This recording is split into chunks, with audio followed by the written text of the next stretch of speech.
Welcome to another episode of Purple Insider presented by FanDuel. Matthew Collar here, and look who it is, Chris Trapasso, who has moved over to the TikTok world. So make sure you go check out his analysis every week there, breaking down the National Football League. Chris, for many years, you have been the official draft analyst of the Purple Insider show. We have reached a point where the Minnesota Vikings are struggling. They are 3-4, and when we look across the roster build, a lot of the decisions that they have made have not played out like they thought, especially in the positions where they have tried to cover up for either not having draft capital or missing on drafts. So what we're going to do is deep dive into what has happened roster-wise, of course, but also mainly with these drafts, and look at the process and the results, what happened, and how we got here. This is not reflective of a lot of our conversations in the offseason, Chris, where I think both of us thought this was going to work. But I think we want to work backward, and we'll get to the 2022 draft because we know that one was an epic disaster. But as of right now, the draft from this year, they only took a handful of players, and they have overall, Donovan Jackson has been starting, but that's really it from this draft class. And I think that this draft, as they just lost Kobe King, they released him, and he was picked up by the New York Jets. I think this draft says a lot about their overall draft philosophy because they have no picks, and they have not been stacking up comp picks like some teams. They haven't been selling off parts at deadlines. Instead, they've been a buyer time and time again because they've been competitive. And I feel like this is an example of how it will catch up with you eventually when you don't have a lot of draft picks. But just as of right now, what do we make of the draft from 2025? Well, yeah, I think it's good that you kind of put a bow on that with just that it's not a draft class that had a lot of picks in it. And for as fun as, previous drafts where you trade up for Dallas Turner and you say, hey, don't worry about next year. Like you said, it can catch up to you, that it just narrows the margins of how good you have to be with those 4 or 5 or 6 picks when you don't have that abundance of selections. And I'll go back to all of our conversations in January through April. Yeah, we talked about quarterbacks a lot the last couple of years. They drafted J.J. McCarthy last year. But a core tenet that you and I share is that get as many draft picks as you can possibly get. And it's for reasons like that where you're doing roster jockeying and you have to release your 6th rounder, and then you're subjecting him to waivers. And then suddenly that is just really a pick that's flushed down the toilet, essentially, because that guy, unless he gets cut by the Jets, you can pick him back up again. It's just a pick that you only got to see for a few games and for not barely any snaps with Kobe King. So I think this year's draft, it was already one that was going to be challenging for Kwesi Adofo-Mensah just because it was small, because of that Dallas Turner trade the year before. But I still want to see Ty Felton. I think Ty Ingram Dawkins is kind of the player. I don't want to say the player now that he's always going to be, but he kind of felt like this base defensive end that's a good run stuffer, who's never going to be this 50 or 60 pressure player. And I know that he's played as a rookie. He could get better. He could get a little stronger. He could get better against the run, but I don't think he's ever going to be a big-time pass rush type. And obviously Gavin Bartholomew got hurt early, like before the season started.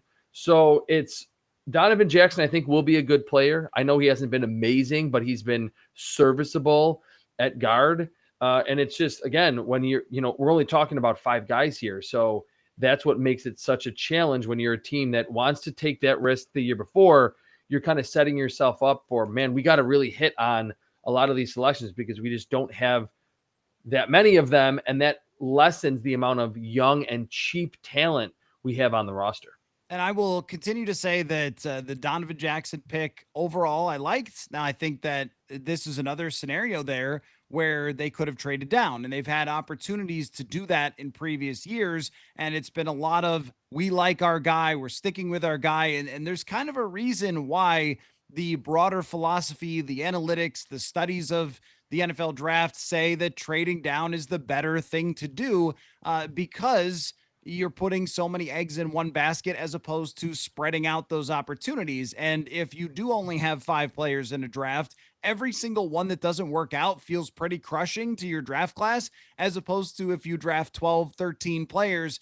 If each one has a set of odds, and the odds of a sixth rounder, Kobe King, even making the team and becoming decent are 10%, well, when he gets chopped, it's not that big of a shock. But also, if you have 3 or 4 of those guys, maybe one of them hits if they're all 10% chances. So that's just the simple math of it. But with someone like Jackson, like the logic overall of, hey, guard is really difficult these days. And this is a super talented player with extremely high character that can meet a baseline right away for you of decent play, which I think he has, and then grow and grow into a potential star guard. Maybe you're not talking about the next Quentin Nelson, but these are hard to find, as you see from them paying $17 million for Will Fries. So I wouldn't criticize that pick with where we're at right now. And I think we've seen a lot of really good things from Donovan Jackson. But then when we get into, well, Ty Felton hasn't played except for as a punt gunner, and he didn't get many opportunities with the first team, even when there were injuries during training camp. I look at him as a player who's very raw and needs to develop. But this is, again, the issue when you're drafting in the third round with the last pick of the third round.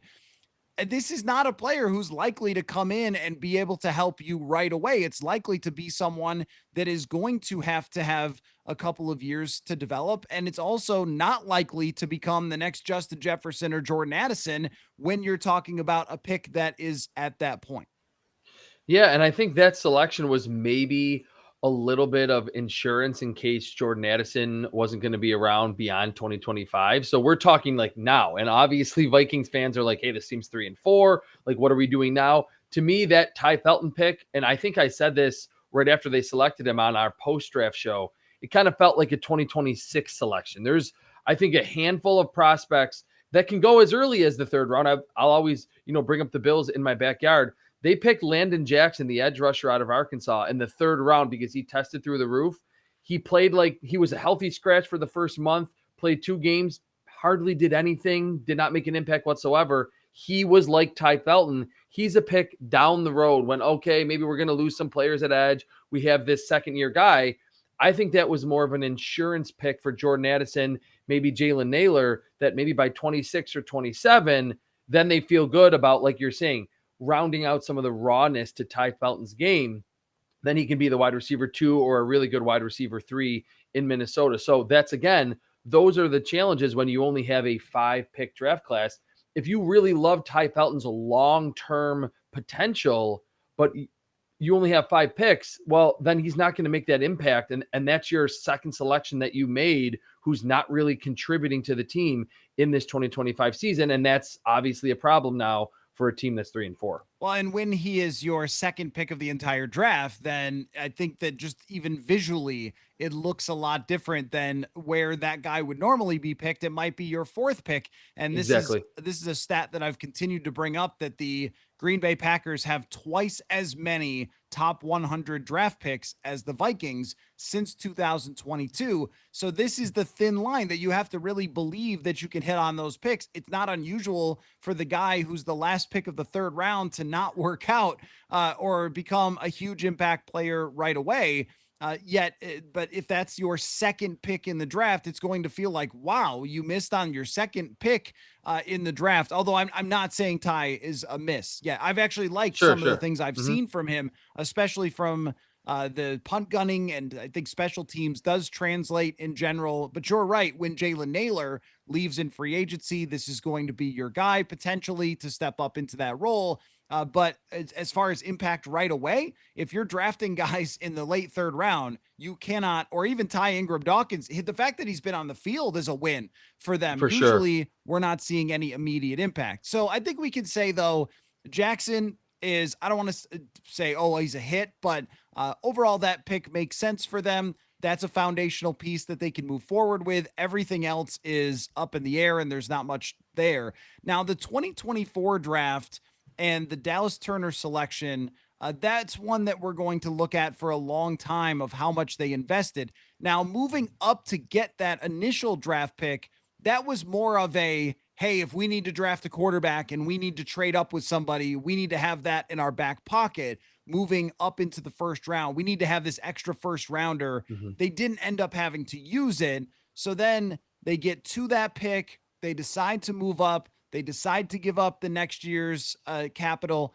I think you and I both really liked Dallas Turner as a prospect, while also acknowledging that if you're pushing chips to the middle of the table, well, the reason that metaphor makes so much sense, Chris, is because if you go bust after pushing the chips to the middle of the table, you're out of the poker game, right? So Yeah. that's now, I don't want to say where we're at with Dallas Turner, that it's over or anything like that.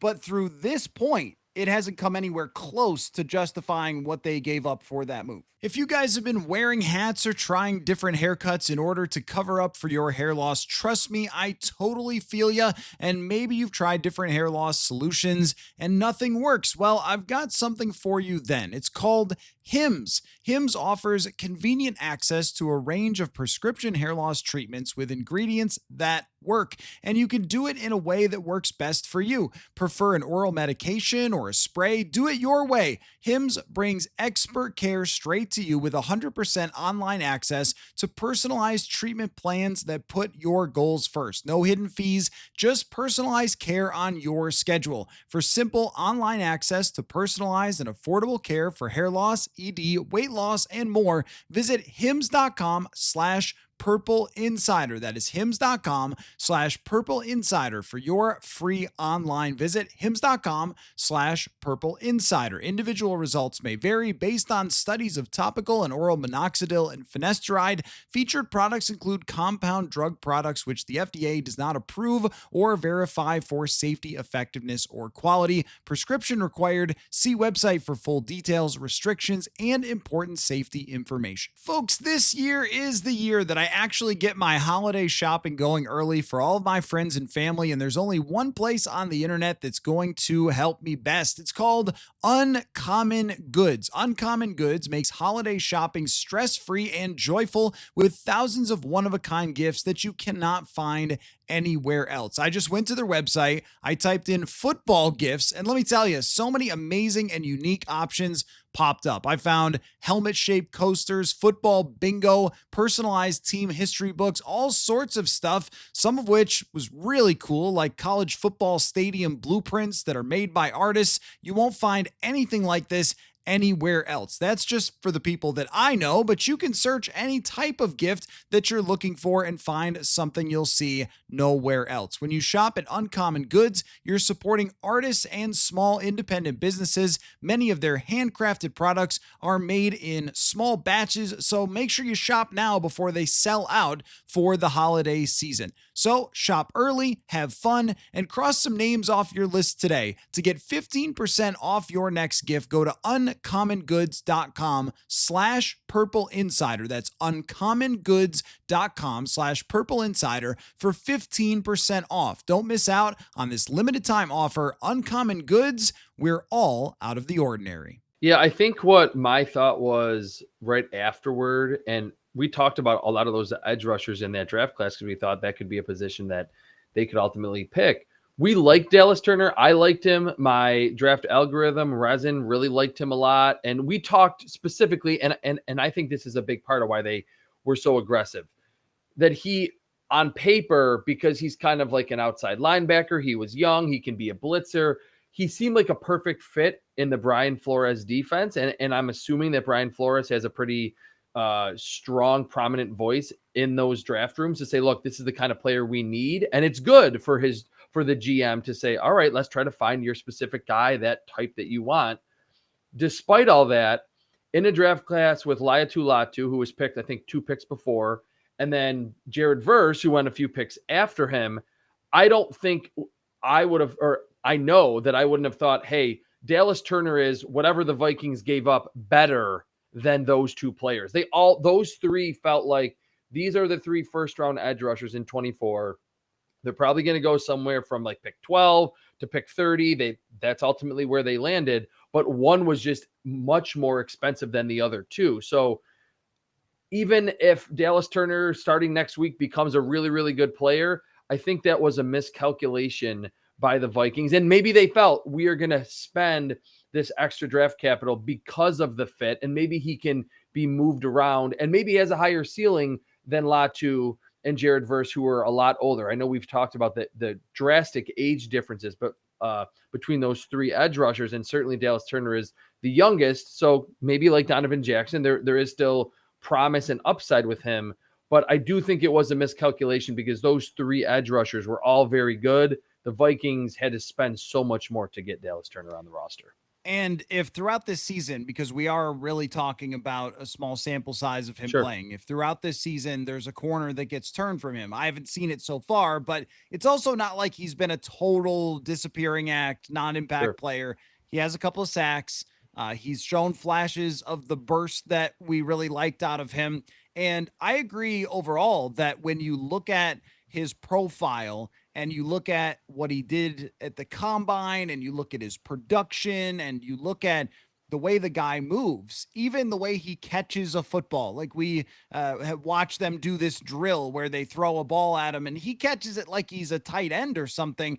Like there's some special traits there from Dallas Turner. And I think what they saw was, hey, this can be like our future Andrew Van Ginkel type of player who is playing outside linebacker, moving inside, rushing from a lot of different spots, dropping back in coverage all the time. He has not shown the coverage instincts that Andrew Van Ginkel has, who is more of a true linebacker, sort of becoming pass rusher, but more of a linebacker. Whereas Turner was a pass rusher who occasionally was asked to drop back in college into a zone. And that has not really clicked the way we expected. Also, he hasn't been able to play the role that we expected because we thought he'd be on the field at the same time as Van Ginkel. So they had designed this role next to Van Ginkel of one guy dropping out, one guy rushing, and a lot of different stuff. And he hasn't been able to do that. Also, the Vikings have been down in so many games. Opposing teams are running all the time. Dallas Turner is not an edge setter. Like there's some circumstance in there that have played into why he hasn't become a star. But I think it's easy to say right now that the amount of draft capital that they had to use to go up and get him is very hard to justify, that it would have been a much more prudent play to use that to just trade back and to try to get more draft capital out of that. Because when we look at the draft history, their next selection ended up being in the 4th round. And this one really, even at the time, screamed, this is our big home run move, that this is the guy who's going to change our franchise. And he's the one we got to have, which we know is extremely risky when it comes to the draft. Even though at the time I was like, hey, wow, Dallas Turner, I love this prospect. But if it doesn't work, this is what you end up with.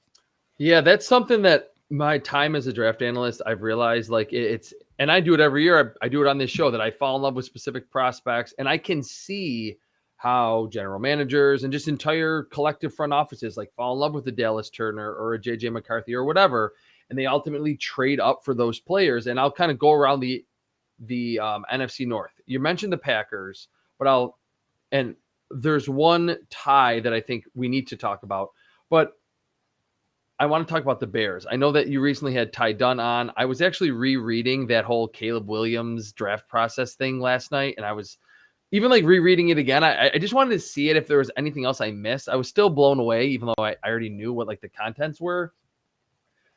That story obviously was a number 1 overall pick. Caleb Williams, Ryan Poles fell in love. It was not a good process at all. It was a terrible process. I just wonder like how much that happens around the league. And I'm not going to suggest that Kwesi, I mean, he seems very progressive, very smart, all about the analytics.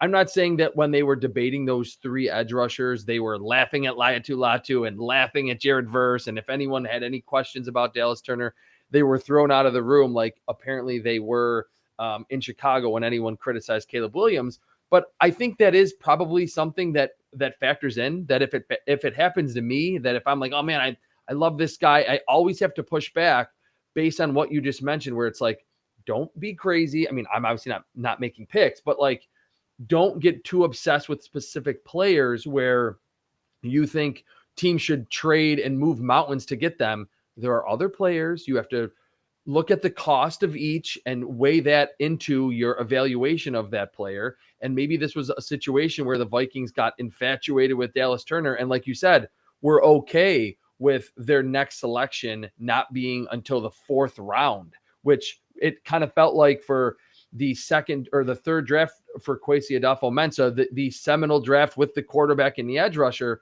Maybe it was still a draft where they needed some more foundational pieces to build around the veterans that they already had that were really good.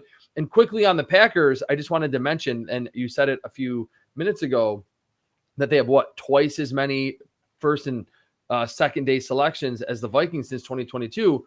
I always think back to now what we've seen with Tucker Kraft. He was the second tight end that the Vikings picked. They picked Luke Musgrave in round 2, picked Tucker Kraft in round 4.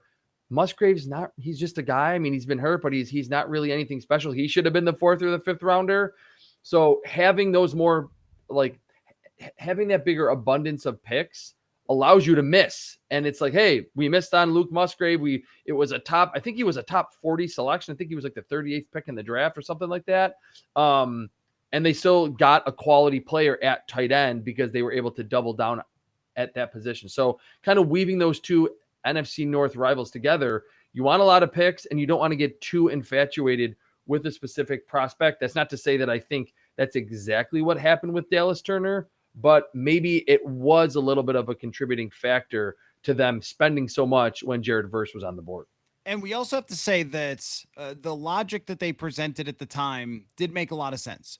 Like, we have a very, very talented defense already. So you're looking for that final piece guy who can slide into his role. And it's superstars who drive this league. We know that it's the best players who will make the biggest difference. So there was a comparison there. Kwesi was on the show, and we were talking about this of the Minnesota Timberwolves making a trade for Rudy Gobert and how they gave up a lot for Rudy Gobert, but that was kind of the final piece. And once you sense the moment with Anthony Edwards being a superstar, that's when you make these type of big swing moves. And the Los Angeles Rams are the most famous for doing this, getting Von Miller, getting OBJ, like making, saying F them picks and all that sort of thing. So I think that they sensed the moment of, all right, we're going to get McCarthy. We're going to spend a lot of money.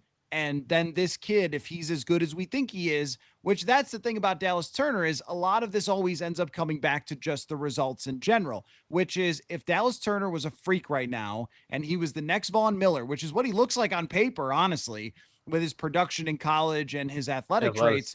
Yep. If he's that guy, then we're being like, okay, well, the defense has got some problems, but at least they've got this amazing draft pick that they were so smart to go up and get. But I think what the logic at the time, which is how we should always evaluate it, it came along with, and this goes with a lot of moves that they've made, a range of outcomes. And one of those range of outcomes is if he's just okay, then that's not going to be anywhere near enough. And just historically, to add to that, pass rushers from 15 to 30 to 32 in the first round, it's very hit or miss. It's not Myles Garrett. It's not Von Miller. It's very hit or miss. So knowing that maybe adds to this. And then we're also talking about a draft class, just to move on from Turner, where Kyrie Jackson, a tragedy, passes away in the offseason.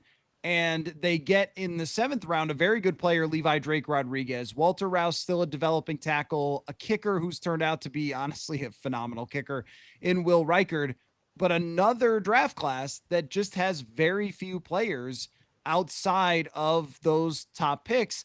And really, Chris, though, a lot of the discussion about whether the Vikings can draft, not draft, and should they have traded all those picks and everything else, a lot of it will come back to the guy that they selected first in 2024, JJ McCarthy. Because if this year was going similarly with a lot of other pieces, okay, Theo Jackson hasn't really worked out as replacing Cam Bynum, or Javon Hargrave was a bad signing or whatever.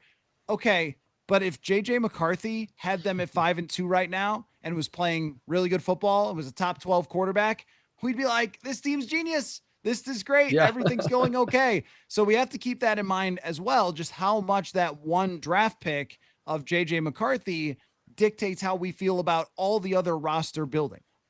Yeah, and I'm so glad that's a perfect segue. I'm so glad that previously you also mentioned that some of the Dallas Turner, I guess I'll say disappointment is situation based, where they're not in these obvious passing situations for the opposing offense where he can really pin his ears back and Brian Flores can get super aggressive. And that ties into what I was going to say on this show. Like the Vikings are 3-4, things are not going great, but we have the multi-layered thing of they had to start their backup for multiple games. And now we find out that on October 5th, Carson Wentz got really hurt in his shoulder and it was a torn labrum. And now he's having surgery. And we're like, oh my God, like no wonder Carson Wentz looked like even bad by Carson Wentz standards the last couple of weeks. If JJ McCarthy comes back, when it would not surprise me in the least, and he looks good and more comfortable in this Kevin O'Connell offense that at times this season has looked like the offense of last year, that Justin Jefferson is getting his targets, producing. Jordan Addison, TJ Hawkinson looks good.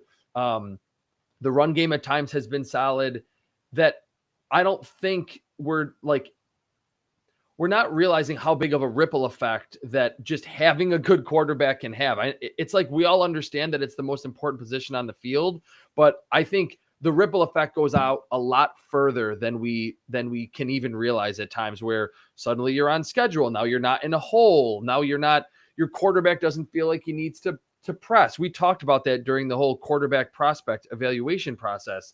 Your defense is just a totally different animal for Brian Flores blitzing, for Dallas Turner. So for as much as I knew that we were going to talk specific players, I also wanted to mention, I know you know this, I know a lot of the Smart Purple Insider fans understand this too, but it really, things can change quickly in the NFL, and nothing changes things quicker and with more magnitude than the right quarterback being installed. And you look around the league, any backup quarterback that has to start 3 or 4 or 5 games, if that team wins 1 or 2 of those games, they should be feel like the most fortunate team in the NFL. So even though the record isn't anywhere close to where it was a season ago, and they're 3-4 and the NFC looks better, I think the Vikings can turn things around and win a few games in a row and suddenly be right back in the thick of things in the NFC playoff race. And that's why we have to keep a larger view, even with the defense and some of the draft picks that we're talking about, because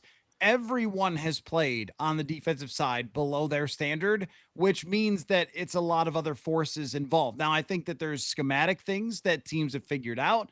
I think that there were players that they decided to let go, like Cam Bynum, that maybe Mekhi Blackman. they shouldn't have. Mekhi Blackman, maybe they shouldn't have, and stuck with it because now they have no cornerback depth whatsoever. I guess we're going to get maybe a look at some undrafted free agents here, but aside from that, if you are playing from ahead, it does look a lot different. And I think last year we probably overestimated what they were as a defense because they were playing from ahead so often. And the way the schedule worked out, the opposing quarterbacks, playing the AFC South, like all those types of things Sure. inflated what we all thought of the defense. And now it's probably worse than it actually should be. And all that ties into JJ McCarthy. Now, as we're looking at McCarthy, let's just go back to that draft pick. I think we all know that they wanted Drake May and they tried to trade with the Patriots. That's been out there. That's been reported. They tried to trade for Drake May. The Patriots were like, no, we will not be doing that. And you can see why from Drake May looking like an MVP candidate.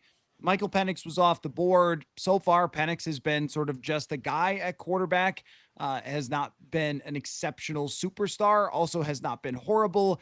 It's really the Bo Nix one that I think Vikings fans up until this point were probably a little bit of, does he really have a high ceiling? Has he really shown a whole lot for Denver? But we are reaching a point where he's winning a lot more games than he's losing as the quarterback of the Denver Broncos. Let's just look at that.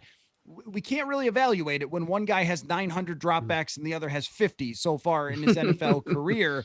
But do you look back at that and go, well, maybe they should have gone with that guy instead of McCarthy? Or is that just completely unfair because McCarthy hasn't been on the field? I think it's completely, I mean, I wouldn't say completely unfair, but yeah, I mean, there's just such a stark difference in the amount of snaps that they've played, games they've played. To me, and maybe this, you could point to this as, hey, this is something that I'm wrong about as a draft analyst.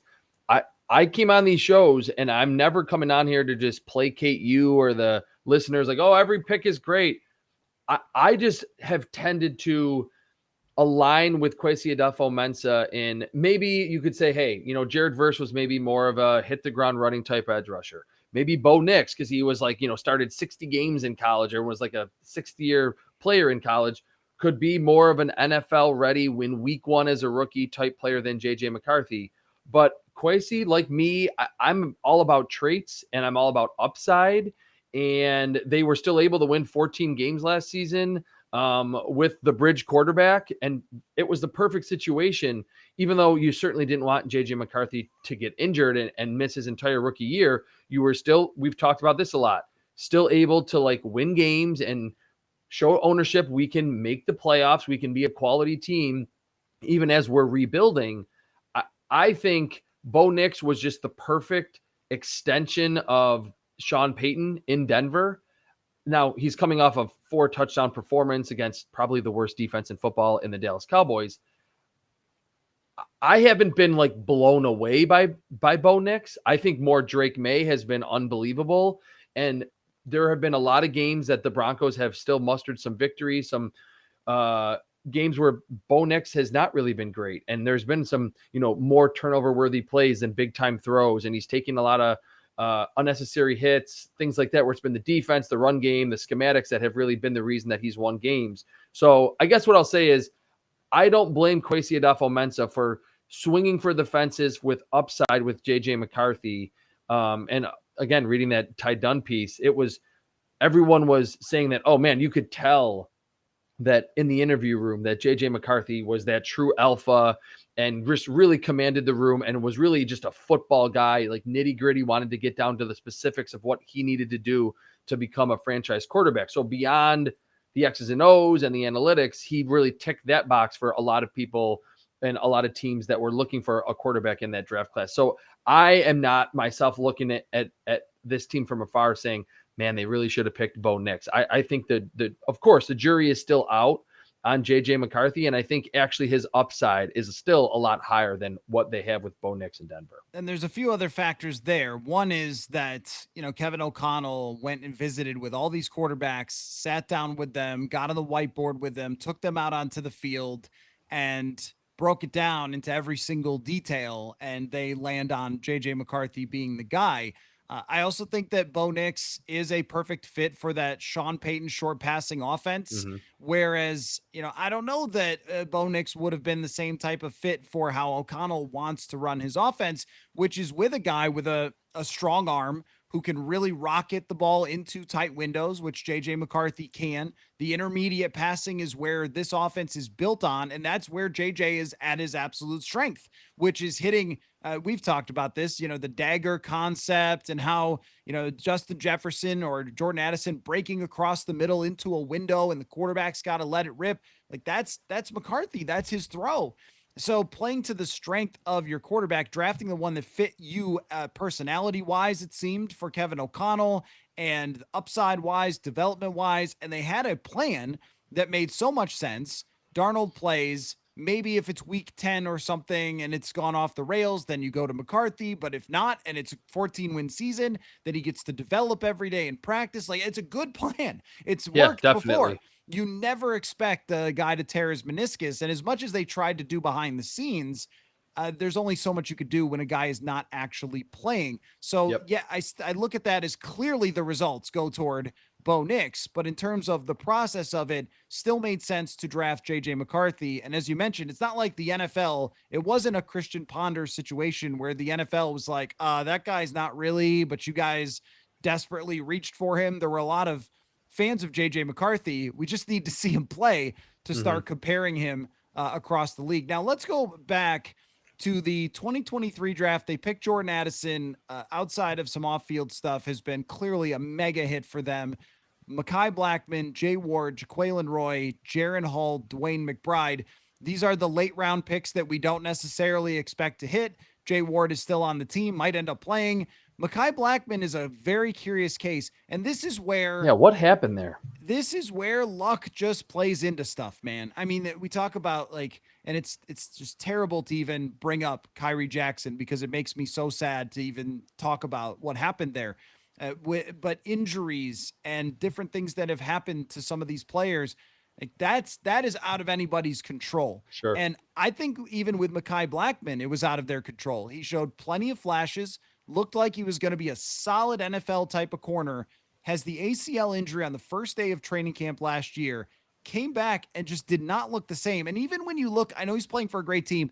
Even when you look at his coverage numbers and his coverage PFF grade, things like that, this hasn't been particularly great. Was just nowhere near the player that we had seen before. The aggressive, the like downhill type of player who could get tackles in the backfield, and it just wasn't that guy. And I don't know if maybe they jumped the gun from releasing him or if they saw some things medically where they were like, we're really concerned here that this isn't going to work out and we're just deciding to move on. But I think that that one falls under the category this draft of they crushed the first pick, but then some bad luck, not a lot of draft picks. It's sort of the same story as the other drafts. Yeah, totally. And it's good again that you bring up those injuries that are out of the control where you can criticize a GM or a front office for, hey, why is this defense regressing a little bit? Why have these guys not turned out? Well, yeah, I mean, JJ McCarthy for as good in terms of a win-loss record as last season was for the Vikings, like they would have wanted to see JJ McCarthy on the field and to tear your meniscus, for Blackmon to get injured on the first day of training camp. That's stuff that not every single player returns from injury the exact same way. And I always thought with Blackmon, being as skinny as he was like 5'10, 5'11, like in the 170s, which we talked about at corner today. You can be 170, 180. There's receivers that are that small in today's NFL. Maybe that was part of it. I mean, I'm not going to go down like some medical evaluation here, but that if you're going to tell me that he didn't look anywhere the same that he looked as a rookie, which I was really impressed going back and watching the film from his rookie season, and seemed like such a good fit with the Brian Flores defense that wants to be able to watch the quarterback and just plant and drive on the football and be ultra aggressive. Even if you are going to get beat over the top every once in a while, they want plays on the football and pass breakups, interceptions, things like that.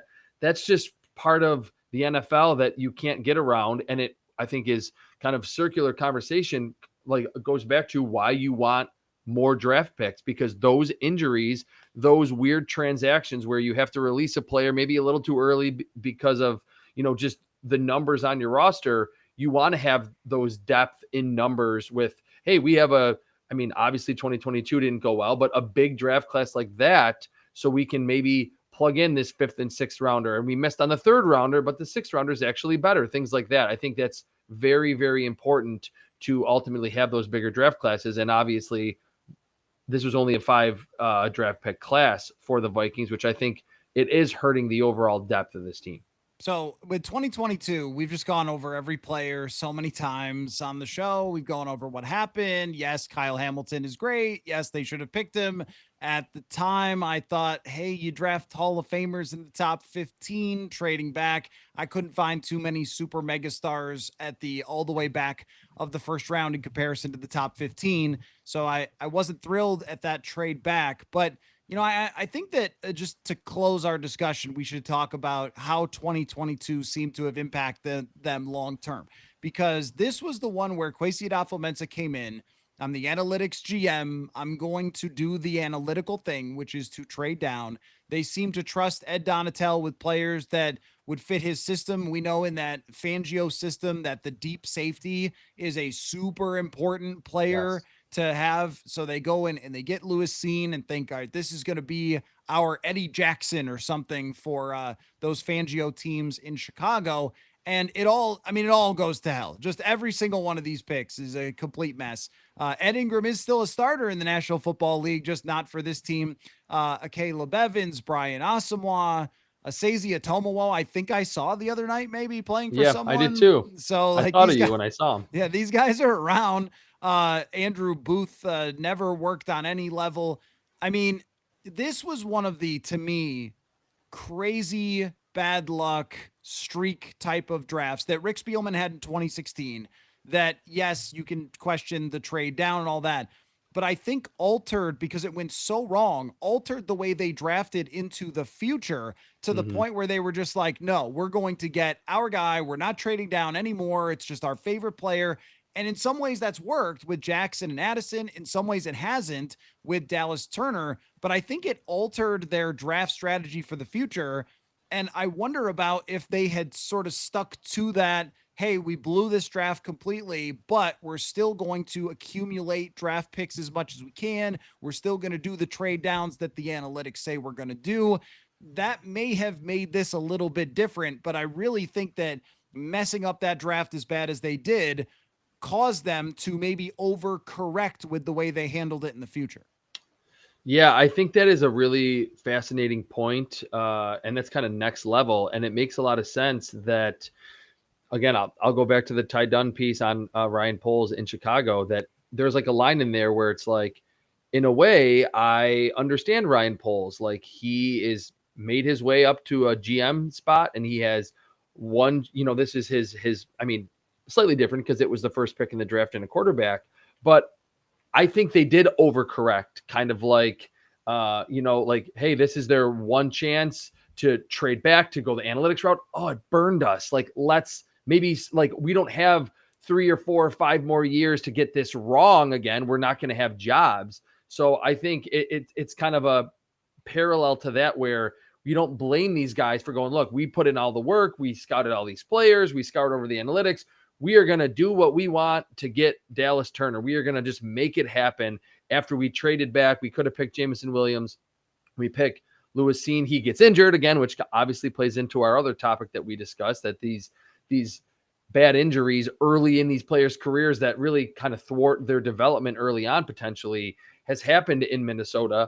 I agree with you. I think that they had overcorrected the last couple of years and said, let's not just trade down and try to have 11, 8, 9, 10, 11, 12 picks. Let's just get our guys. Maybe that is something that maybe even Kwesi, I don't know if he would ever admit this, but maybe feels like, yeah, we probably did overcorrect. And I came in with this fresh analytical mind, but then things change because life happened as a GM, and we saw what could happen when you do have a big draft class and it ultimately doesn't work out, especially at the top.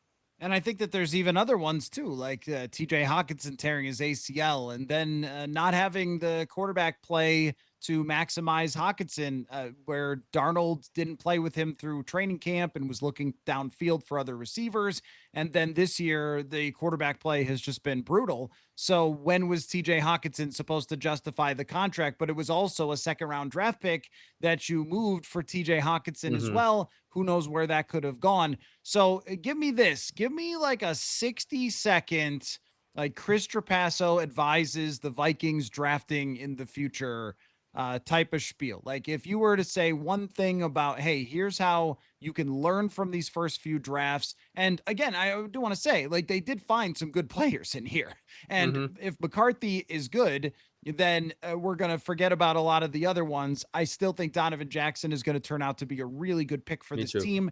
So, I don't want to say that there's just nothing here at all. Ingram Dawkins, I'm intrigued by, but you got to hit more than this in the future if you can't just rely on grabbing free agents all the time. So give me 60-second. Chris Okay. Trapasso helps the Vikings in the future. I think overall they have to continue to emphasize athleticism, because typically the best players are the guys that had big time workouts at the combine or at their pro days, which they've done that. I mean, Dallas Turner, we talked about it, was, looks like Von Miller on paper. I think they need to do a little bit of a better job taking a step back and looking at the top players at specific positions when they're about to draft. The Ed Ingram pick was such a weird selection. And we talked about it. Dallas Turner, there was Jared Verse sitting right there, and maybe spend a little more time, whether that's in meeting rooms, whether that's, scouring the film, the analytics of, all right, who are other options? If we can't land a Dallas Turner in next year's draft, what does edge rusher 2, 3, and 4 look like? And how much worse do we think they are that we could maybe trade back and still get that player in the second and third round? And that leads me to the last point. I think maintaining that analytics savvy approach of not getting too enthralled with a specific player and understanding that the draft needs to come to you, and don't get too overzealous, especially in round 1 and round 2. If there's a guy that's near the end of your board in the 5th round that you really like, that you have a 3rd round grade on, sure, trade a couple extra day 3 selections in the future to get that guy. But when you're trading up in round 1 or 2 and you're trading future firsts and seconds, it again just puts you in a little bit of a bind and can ultimately very much hurt your depth. More guys, better luck, because when you've only drafted 28 players, I don't think it's a really great sample size. If most of them are not even day 1 or day 2, Exactly. it's a real great sample size to really tell us they're good or bad at this, especially if a couple of their we love this guys are Addison and Jackson, and those guys work out, and even Turner can still turn a corner here and be a good pick. I think it just says when you don't have picks how tough it can be. But I would also say that, sometimes just falling in love with a guy versus taking the mass approach, when you feel like we got to win now, so we got to get this guy to do this thing. That's where I think you can fall into trouble sometimes. Yeah. Sorry, go ahead. Can I quickly say, I know that you got to get out of here. I was just checking, and I'm pretty sure that I have this right. Let me see. Okay. Yeah. 2023, I think, is the prime example in that draft class. We'll never know like who, the conversations that were being had when the Vikings were on the clock, but those 3 receivers went ahead of Jordan Addison. They let the draft come to them. Yeah. And in that draft, yes, okay, JSN is having his best season. He looks like a star. There's not a lot around him, so he's got ample opportunity. Quentin Johnston has become actually a pretty decent player.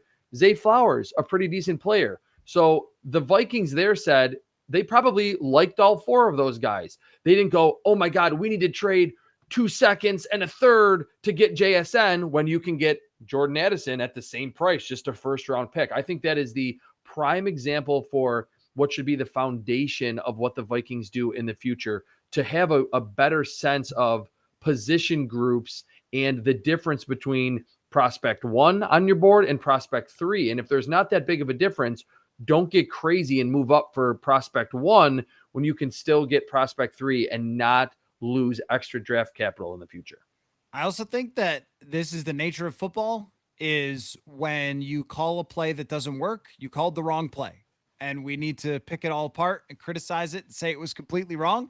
But sometimes you can make moves that make a lot of sense at the time that don't work out, and then you can go back. So I think that's 2 different things of going back and saying, well, why didn't it work out versus you did everything wrong. So I don't think that they did in all of these cases. And other times, maybe you could second guess right from the beginning. Chris Trapasso, where can folks find your work these days, my good friend? You mentioned it at the beginning. On TikTok, I post between 3 to 7 videos a day, just analyzing the entire NFL, specific trends, specific players. I try to really bounce around the league, so you're not just getting like the ESPN teams of like the Cowboys and the Chiefs all the time. I try to touch on all 32 teams every single week. So just follow me on there at Chris Trapasso on TikTok. Perfect. Thanks a lot, man, for all your time, for on-demand draft analysis, as always. Always. Appreciate you, and we'll talk again very soon. Football. All right, before we get to Maggie Robinson, a quick reminder, the show is presented by FanDuel. Let me give you the 3 games that I'm watching this week and the lines on FanDuel. Baltimore at Miami on Thursday night. Baltimore is a 7.5-point favorite, but here's the reason to watch. That is because Lamar Jackson is going to return, and of course, next week, he is going to be playing against the Minnesota Vikings. So what does Lamar look like with a Baltimore Ravens team that has struggled with him in the game so far this year? The over-under on FanDuel, 49.5 for that game. The Green Bay Packers are 12.5-point favorites against the Carolina Panthers. Can the Packers keep rolling after their big win against the Pittsburgh Steelers? Also maybe says a little something about the recent schedule of the Packers. They beat Cincinnati, they beat Pittsburgh, and now 12.5-point favorites on FanDuel against Carolina. They've not really been tested recently. And speaking of that, the Chicago Bears unlikely to be tested in Cincinnati, but they're only favored by 2.5 points. The over-under for this one, though, crazy.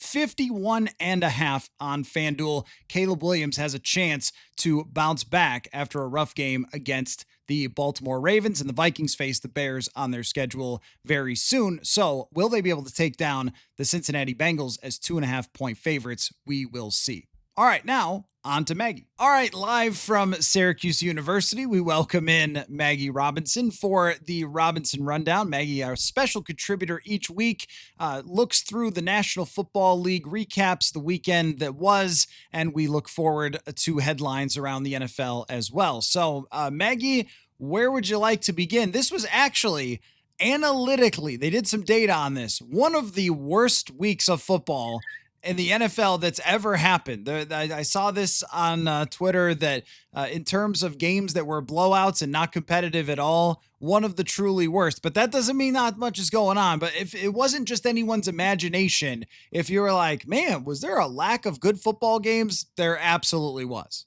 But you know what? That shows parity around the league. If everyone's not Sure. good, you Right. know?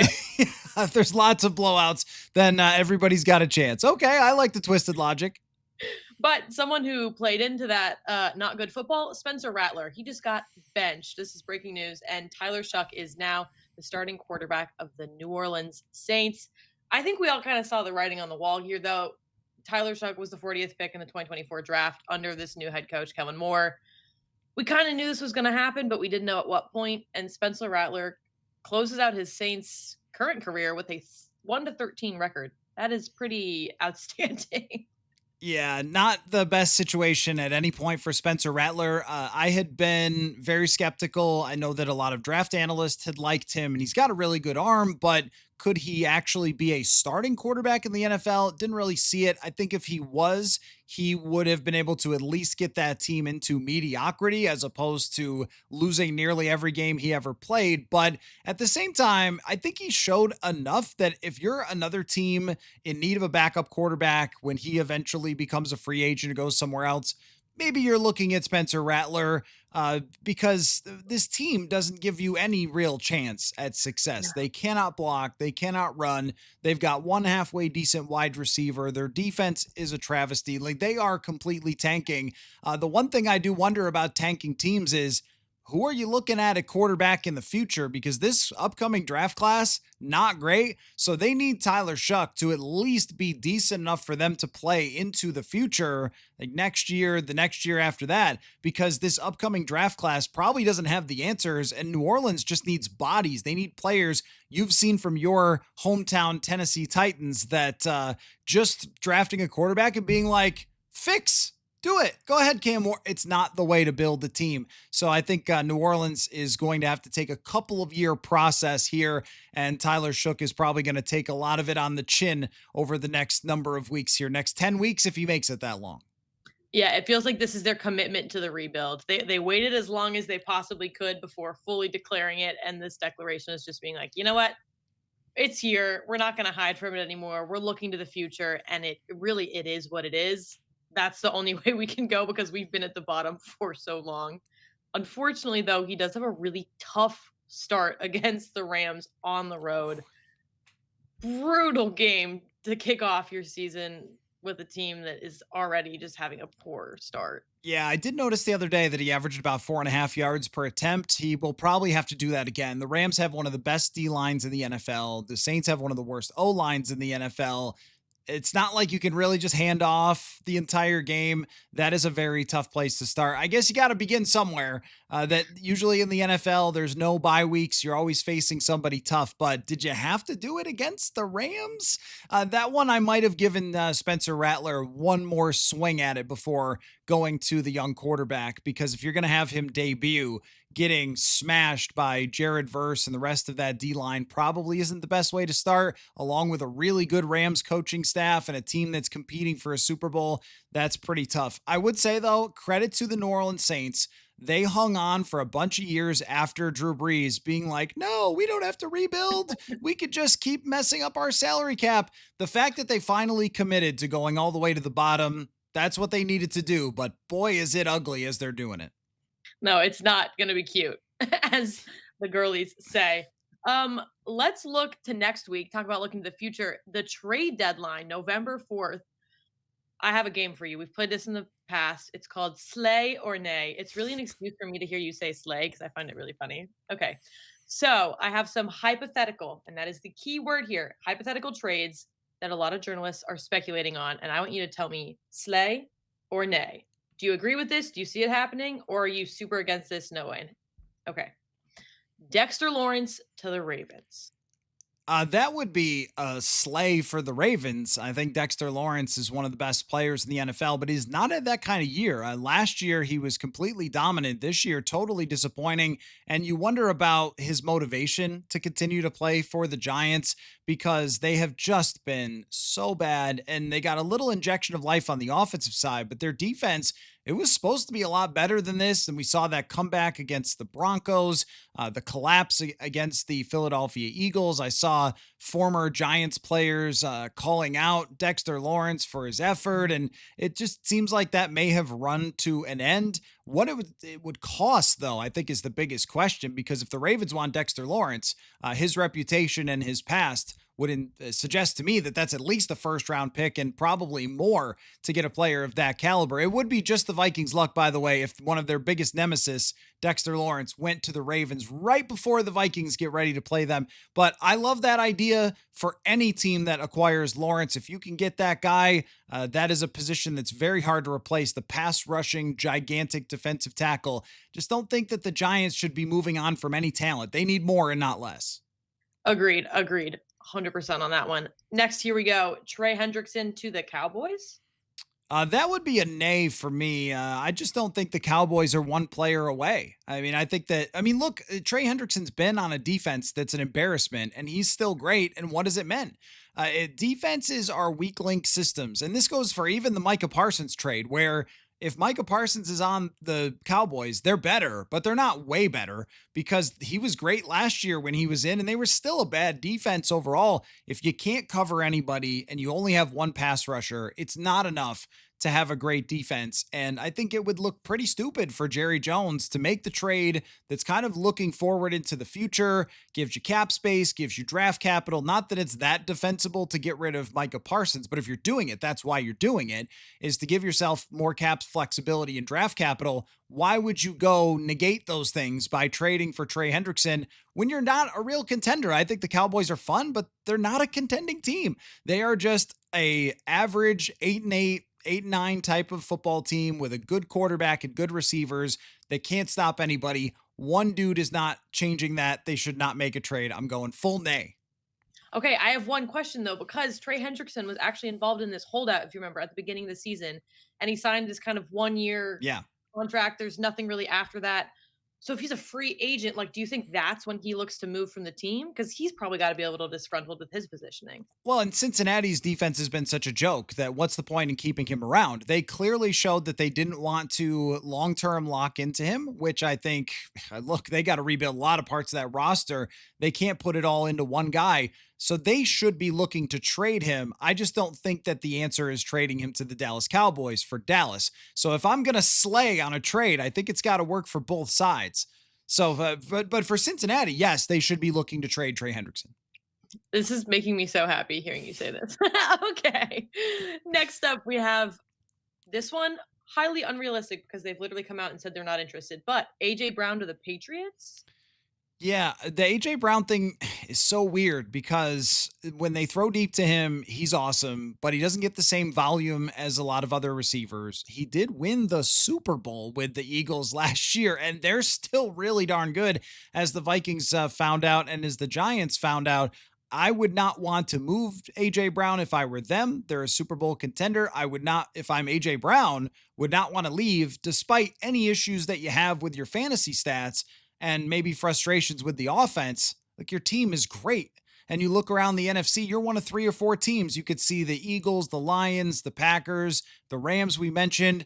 But you're one of those 4 or 5 teams that could be right there in the Super Bowl race. I wouldn't want to move. But if you were going to do it, the Patriots with Drake May would be a place that would make a lot of sense. I just don't see this as a good reason for the Philadelphia Eagles to move him unless it's gotten so tense, so out of control that last week him not playing had to do with more than just his injury, although he slayed against the Vikings the week before. So I don't know why he would be upset and sitting out. There's been tension between those two sides. I would want to work it out and then deal with it in the offseason rather than move him in the middle of the season, take a huge player off your team when you're in that position. But for the Patriots, 100% slay.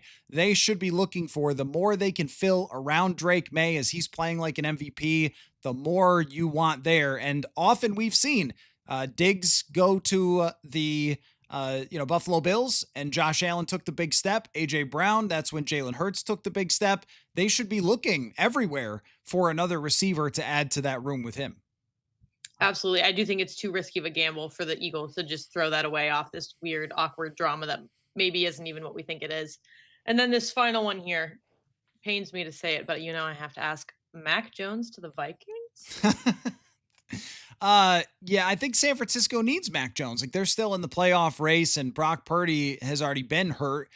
When Purdy comes back, there's no guarantee he stays healthy the rest of the year. And San Francisco has lost too many players to win the Super Bowl, but they could make a wild card if they continue to play even halfway decent football and teams start to fall off and sell off parts and things like that. They don't have the hardest schedule in the entire universe. They should keep Mac Jones, but maybe next year, if you're talking about a quarterback competition at some point, Mac Jones really did show a lot in this short amount of time with San Francisco. Not that I think he's a franchise quarterback, but he could step in and he can win games and he can get the ball out of his hands. So he's shown a lot, but I don't see any reason for the Vikings to make a deal for a backup quarterback now when, look, I think I'd rather just see Max Brosmer. When you're 3-4 and there's no real evidence that you can actually compete for a playoff spot, just have your young quarterbacks, JJ McCarthy, and if he gets hurt, Max Brosmer play. I think they truly have nothing to lose at this point. They've hit that low bar where it's like, you know what, get the guy in. If the New Orleans Saints are looking ahead to the future, no shame in you doing it as well. Truly no shame. So I guess we'll see. Let's talk about some drama up here in New York. There's a lot of it. And there's two teams. There's a lot to go around, but I'm talking specifically about the Jets because owner Woody Johnson was throwing some heat saying, quote, it would look good if the Jets could complete a pass while he was at the NFL league meetings the past few weeks. And that didn't really sit right with Justin Fields, rightfully so. And he came out, and the Jets finally got their first win of the season, this 39-38 win over Cincinnati, and Aaron Glenn's first as a head coach. But boy, I'm sensing some tension between owner and head coach in QB1.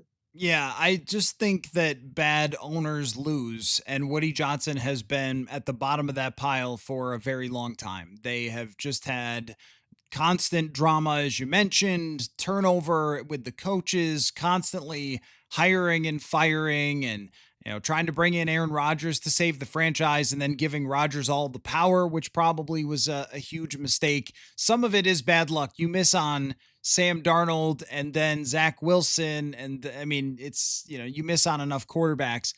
It's pretty rough, but there's no need to say that about a player. Like Justin Fields has been in the league. He didn't play that bad with the Pittsburgh Steelers before. I mean, you should always be looking in the mirror. When you have a guy with some talent who has shown he can perform a little bit before, if he's not performing at all, then that's probably on your organization, your players around him, your coaches. And I'm not saying the Fields should have 7 wins by now, but it shouldn't have been as bad as it was. And Aaron Glenn has looked mostly in over his head. So, I mean, good for him to get his first win, but it's been a very, very rough ride.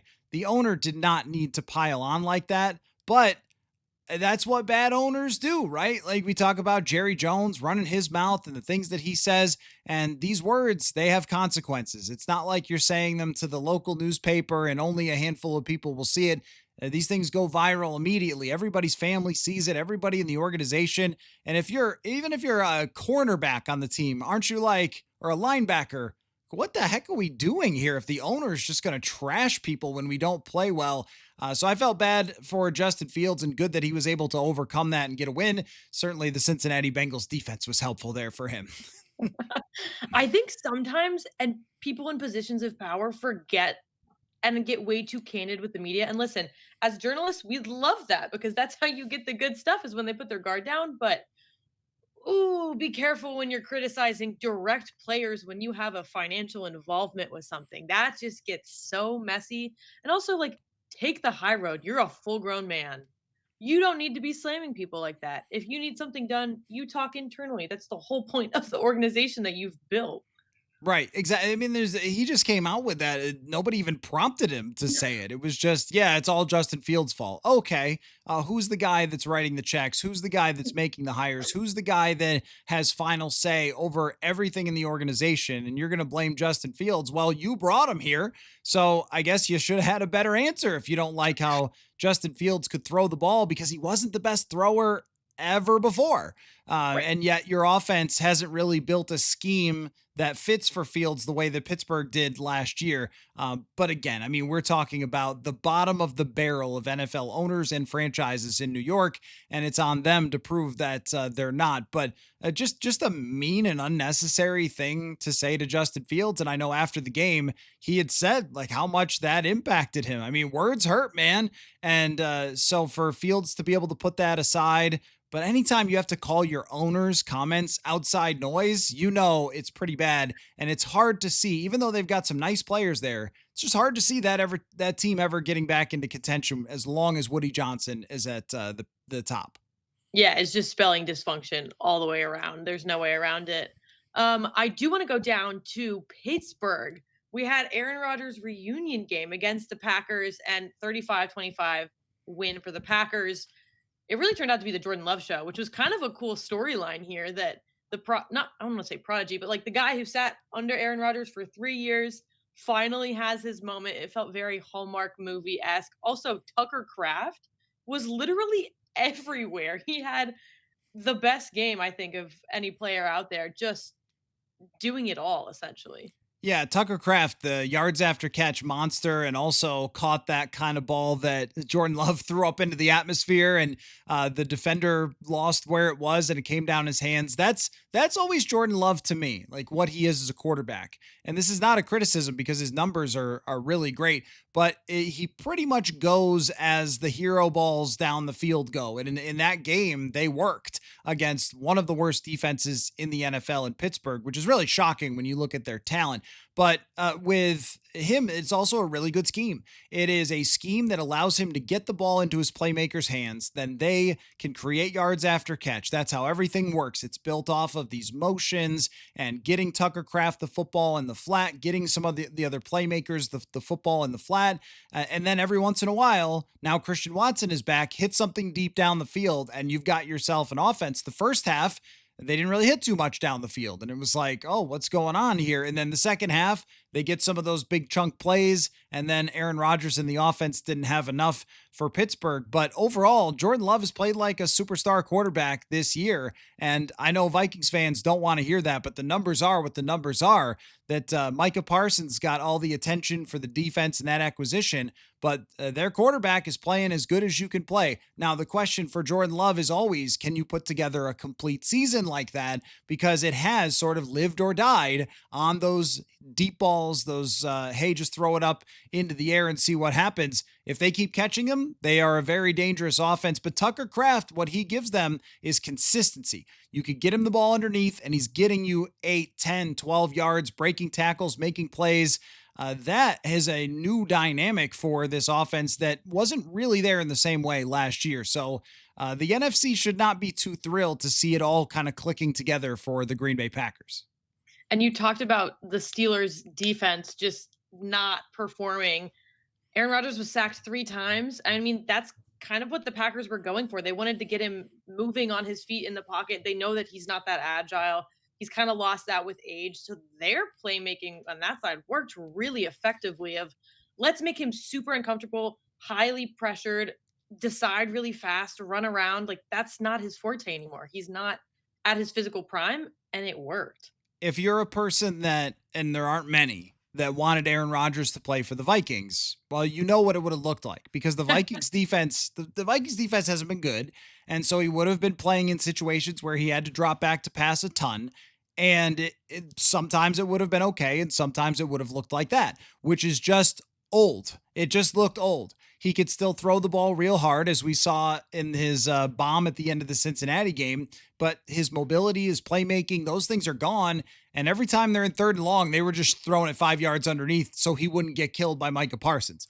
And that's what it would have been for the Vikings. The Vikings would probably be 4-3 instead of 3-4.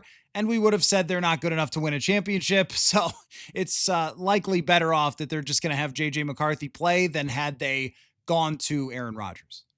I also have to say, this is so unrelated. Those Steelers uniforms were fugly. I'm sorry. Who designed those, and do they have eyeballs? Because what was that? You're going to have to check for your future broadcasting career with the FCC if fugly is allowed. I mean, yeah, it's a throwback, but not, I don't know. There. No one asked for that. Right. Yeah. Just the Pittsburgh Steelers. There are, how many franchises would you say? Maybe 5 or 6 that should just never, ever mess with their uniforms ever. The Dallas Cowboys, the San Francisco 49ers, the Las Vegas Raiders, and I would put the Pittsburgh Steelers and Green Bay Packers under that category. The Packers ones were fine, I guess, but the Steelers, don't throw me back to that. Don't throw me back to anything. Just stick with what you have had forever. I mean, when did they play? What's this, a throwback to 1902? What are we doing here? That was rough. What war were we in? Like, what are we doing? Yeah, I just had to put that out there. It was sitting heavy on my chest. Anyways, to wrap this up, I'd love to tie this back to my hometown of Nashville, Tennessee. So Cam Ward was speaking to the Tennessee media in his post-game presser and said, "Hey, I have a challenge for you because you guys always criticize the quarterbacks. I'm going to show you how hard it is to remember a play call. So I'm going to say one, and you're going to say it back to me. Okay. And no one in the audience could do it. So I want to see if you can do this, okay? Okay, where did this play call come from? What is this play call? This play call was used by the New Orleans Saints with Drew Brees and Sean Payton. Okay. It's a little bit of a throwback, but not as far as those uniforms. Okay. All right. I'm going to say it once. That's it. Okay.